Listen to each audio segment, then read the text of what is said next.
வணக்கம். இன்றைக்கி பார்த்தீங்கன்னா தமிழ்நாட்டில் வந்து அராஜக போக்கு நடந்துகிட்ருக்கு. ஒரு சரியான ஒரு அரசியல் கிடையாது. ஏன்னு கேட்டிங்கன்னா, ஒரு நடு ரோட்டில் வந்து ஒரு ஆட்டை வைத்து ஒரு 4 நபர்கள் வந்து வெட்டி கொன்று ஒரு தமிழக பாஜக தலைவர் அவர்களை வந்து மாநிலத்தில் அண்ணாமலை அவர்களுக்கு எதிர்ப்பாக எதுக்கு தான் அவங்க இதை பண்ணுறாங்கன்னு தெரியல.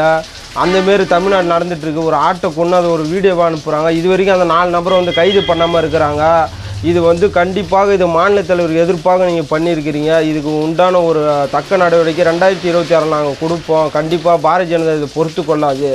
ஏன்னு கேட்டிங்கன்னா, நீங்கள் ஆடு வந்து ஒரு பொது இடத்துல வந்து வெட்டுறீங்க. இது வந்து பெரிய தப்பான விஷயம். இதுக்காக வந்து தமிழகத்தில் எந்த கட்சிக்காரங்களும் எதிர்ப்பு குரல் கொடுக்கல. ஏன்னு கேட்டிங்கன்னா, இது கட்சி ரீதியாக வந்து நடைபெற்றது என்றாலும் ஒரு பொதுமக்களுக்கு இடையூறாக இந்த ஆடு வந்து வெட்டப்பட்டிருக்குன்றது வந்து எல்லாருக்கும் தெரியும். ஒரு ரோட்டில் லேடிஸ் இந்தமாரி நடந்து போகிற இடத்துல தான் இன்றைக்கி வந்து ஆடை வெட்டுறாங்க. இன்றைக்கி ஆடை வெட்டுறோம், நாளைக்கு மனுஷனை வெட்ட மாட்டாங்கன்றது என்ன நிச்சயம்ன்றது வந்து கேள்விக்குறியாக இருக்குது. அதனால் வந்து தமிழ்நாட்டில் வந்து பிஜேபி வந்து வளர்ச்சி அடையுதுன்றது நாங்கள் இது மூலிமா தெரிஞ்சுக்கிறோம். ஏன்னு கேட்டிங்கன்னா, உங்கள் பொறாமையை வந்து ஆடு வெட்டுறவங்க வந்து பொறாமையில் வெட்டுறாங்க. இன்றைக்கி ஆடு வந்து அண்ணாமலைன்னு சொல்லிட்டு உங்கள் வாயில் வந்து இன்றைக்கி அண்ணாமலை என்ற பேரை நாங்கள் வர வச்சுக்கிறோன்னா அதுக்கு காரணம் கேட்டோன்னா பிஜேபியோட வளர்ச்சி தான் இன்றைக்கி. ஓகேவா? அதனால் வந்து நீங்கள் புரிஞ்சுக்கோங்க.